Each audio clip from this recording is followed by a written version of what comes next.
안녕하세요. 리더의 노트입니다. 어느덧 1월의 첫 주가 지나가고 있습니다. 여러분, 새해 첫날 다이어리에 꾹꾹 눌러 적으셨던 그 계획들 지금 안녕하신가요? 혹시 벌써 흐지부지 되거나 역시 나는 안 되라며 자책하고 계시지는 않은지 모르겠습니다. 사실 저도 20년 넘게 어린이집을 운영해 오면서 매년 이맘때면 똑같은 실수를 반복했습니다. 올해는 우리 원을 지역 최고의 기관으로 만들 거야. 올해는 교사 교육을 매달 완벽하게 해낼 거야. 개인적으로는 다이어트에 꼭 성공할 거야. 이렇게 비장한 각오로 시작했지만 1월이 채 가기도 전에 바쁜 현장 일에 치여서 슬그머니 계획을 덮어두곤 했었죠. 그런데 제가 요즘 자기계발서들을 깊이 파고들면서 무엇보다 매일 성장하는 우리 아이들의 놀이 과정을 20년간 지켜보면서 깨달은 아주 중요한 사실이 하나 있습니다. 우리가 매번 실패하는 이유는 우리의 의지가 약해서가 아니었습니다. 진짜 문제는 우리가 계획을 세우는 방식, 그리고 마음가짐의 방향을 잘못 잡고 있었기 때문입니다. 오늘은 여러분과 함께 단순히 몇 시에 일어나라, 어떤 앱을 써라 같은 뻔한 방법론이 아니라 진짜 내 삶을 송두리째 바꾸는 태도와 시스템에 대해 깊은 이야기를 나눠보려 합니다. 따뜻한 차 한잔 하시면서 편안한 마음으로 들어주세요. 첫 번째로 드리고 싶은 말씀은 무엇을 할 것인가 보다 나는 어떤 사람인가를 먼저 정의해야 한다는 것입니다. 제임스 클리어의 책 아주 작은 습관의 힘을 보면 정체성 중심의 습관이라는 개념이 나옵니다. 우리는 보통 목표를 세울 때 결과에 집중합니다. 책 50권을 읽겠다, 5kg을 빼겠다, 유튜브 구독자 1000명을 만들겠다. 하지만 이런 목표는 우리를 금방 지치게 합니다. 왜냐하면 그 목표를 달성하기 전까지 우리는 계속 실패한 상태에 머물러야 하기 때문이죠. 제가 어린이집 현장에서 아이들을 지도할 때 절대 하지 않는 것이 있습니다. 바로 아이에게 너 착한 아이 되어야지, 친구랑 싸우지 마라고 강요하는 것입니다. 대신 저는 아이의 정체성을 먼저 건드려 줍니다. 어머, 우리 철수는 친구가 힘들 때 도와줄 줄 아는 정말 멋진 형님이구나. 놀랍게도 아이들은요, 선생님이 그리고 어른이 믿어주는 그 정체성에 맞춰 행동하려고 스스로 노력합니다. 나는 멋진 형님이니까 장난감을 양보해야지라고 스스로 생각하게 되는 것이죠. 우리 어른들도 똑같습니다. 블로그에 글을 써야지라고 생각하면 그건 귀찮은 숙제가 됩니다. 하지만 나는 매일 나의 성장을 기록하는 작가다라고 스스로를 정의해보세요. 작가에게 글쓰기는 숙제가 아니라 당연한 일상이 됩니다. 원장인 저도 마찬가지입니다. 어린이집 운영 잘해서 돈 많이 벌어야지가 아니라 나는 아이들과 교사의 잠재력을 깨우는 리더다라고 제 정체성을 확립했을 때 아침 출근길의 공기가 달라졌고 교사들을 대하는 제 눈빛이 달라졌습니다. 여러분의 새해 계획을 다시 한번 들여다보세요. 혹시 해야 할 일의 목록, 즉 투두 리스트만 가득하지 않으신가요? 그 목록을 잠시 덮어두고 비 리스트, 즉 내가 되고 싶은 사람이 누구인지를 먼저 적어보시길 바랍니다. 정체성이 바뀌면 행동은 자연스럽게 따라오게 되어 있습니다.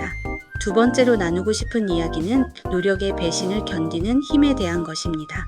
많은 분들이 무언가 새로운 것을 시작하면 즉각적인 보상을 원합니다. 오늘 운동했으니 내일 살이 빠져있기를 바라고, 오늘 책을 읽었으니 내일 당장 지혜로워지기를 바랍니다. 하지만 안타깝게도 성장의 그래프는 직선이 아닙니다. 제가 초임 원장 시절 정말 밤낮 없이 일했습니다. 학부모님 상담도 남들보다 2배로 길게 하고 주말도 반납하고 서류 작업에 몰두했습니다.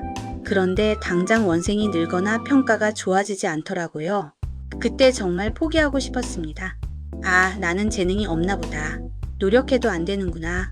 하지만 여러분, 그릿이라는 책 아시죠? 엔젤라 더크워스 교수가 말하는 그 열정적 끈기 말입니다. 모든 위대한 성과는 지루한 정체기를 지난 후에야 폭발적으로 나타납니다. 이걸 잠재력의 잠복기라고도 하죠. 제가 자주 드는 예시가 있습니다. 물을 끓일 때를 한번 상상해 보세요. 물은 100도가 되어야 끓습니다. 0도에서 시작해 30도, 50도, 80도, 심지어 99도가 될 때까지 물은 끓지 않습니다.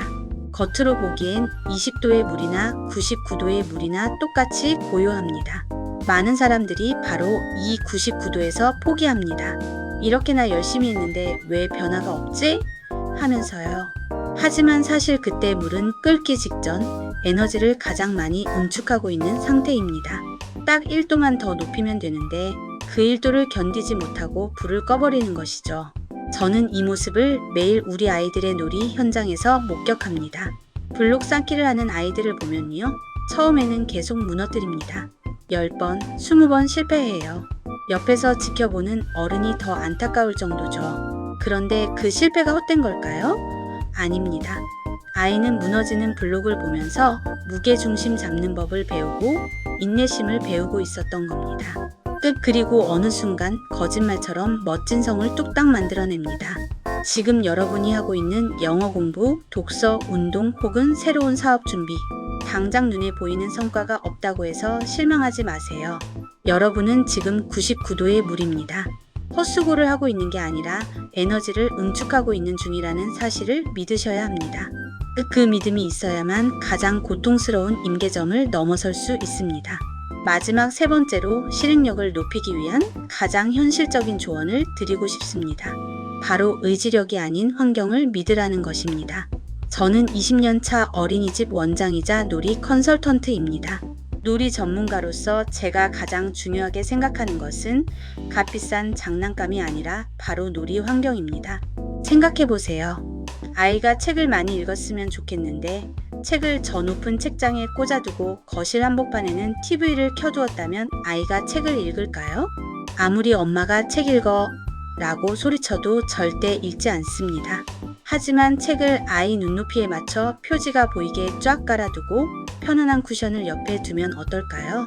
시키지 않아도 아이는 스스로 가서 책을 집어듭니다. 이것이 바로 환경의 힘입니다. 어른인 우리도 아이들과 똑같습니다. 새해 계획을 실천하기 위해 여러분의 의지력을 믿지 마세요. 뇌과학적으로 인간의 의지력은 배터리와 같아서 아침에 충전되었다가 저녁이 되면 방전된다고 합니다. 퇴근 후 지친 몸으로 의지력을 발휘하기란 불가능에 가깝습니다. 그래서 우리는 환경을 세팅해야 합니다. 자기 개발을 하고 싶으신가요? 퇴근 후 바로 소파에 눕지 못하게 소파 위에 읽을 책이나 운동복을 올려두세요. 저처럼 유튜브를 시작하고 싶으신가요? 거창한 조명이나 카메라를 세팅하느라 힘 빼지 마시고 스마트폰 거치대를 식탁 위에 딱 고정해 두세요. 앉으면 1초 만에 켤 수 있게요. 저는 제 책상에 앉으면 바로 글을 쓸 수 있게 노트북을 항상 열어둡니다. 덮어두면 그걸 여는 1초의 귀찮음 때문에 안 쓰게 되더라고요. 원장인 저에게 어떻게 그렇게 바쁜 와중에도 책을 읽고 공부를 하세요? 라고 물으신다면 저는 책을 읽을 수밖에 없는 동선을 설계했습니다. 라고 답합니다. 나를 유혹하는 나쁜 환경은 치우고 내가 해야 할 행동은 손 닿기 쉬운 곳에 두는 것. 이것이 20년 차 원장이자 놀이 전문가가 드리는 가장 현실적이고 강력한 실행의 비밀입니다. 이야기를 정리해 보겠습니다. 오늘 우리는 새해 계획을 현실로 만들기 위해 필요한 3가지. 첫째, 목표보다 중요한 정체성의 변화. 둘째, 임계점을 견디는 노력의 믿음. 셋째, 의지를 이기는 환경 설정에 대해 이야기 나눴습니다. 사실 이 이야기는 제가 저 자신에게 매일 해주고 싶은 말이기도 합니다. 40대가 넘어가고 경력이 쌓이면서 저 또한 때로는 매너리즘에 빠지기도 하고 현실에 안주하고 싶을 때가 많습니다. 그럴 때마다 저는 오늘 나눈 이 이야기들을 되새기며 다시 한번 마음의 신발끈을 고쳐맵니다. 여러분, 1월이 작심삼일로 끝났다고 해서 자책하지 마세요. 작심삼일을 3일에 한 번씩 다시 하면 1년 내내 꾸준히 하는 것과 같습니다. 오늘 이 영상을 보신 지금 이 순간이 여러분의 진짜 1월 1일이 되었으면 좋겠습니다. 여러분이 올해 새롭게 정의한 나의 정체성은 무엇인가요? 나는 건강한 사람이다. 나는 배우는 사람이다. 나는 긍정적인 부모다. 어떤 것이든 좋습니다. 마음속으로 한번 조용히 되뇌어 보시길 바랍니다. 긴 이야기 들어주셔서 감사합니다. 저는 앞으로도 놀이와 성장, 그리고 우리 삶을 더 단단하게 만드는 이야기들로 여러분을 찾아오겠습니다. 성장하는 원장이었습니다. 오늘도 어제보다 1도 더 뜨거워지는 하루 보내세요. 감사합니다.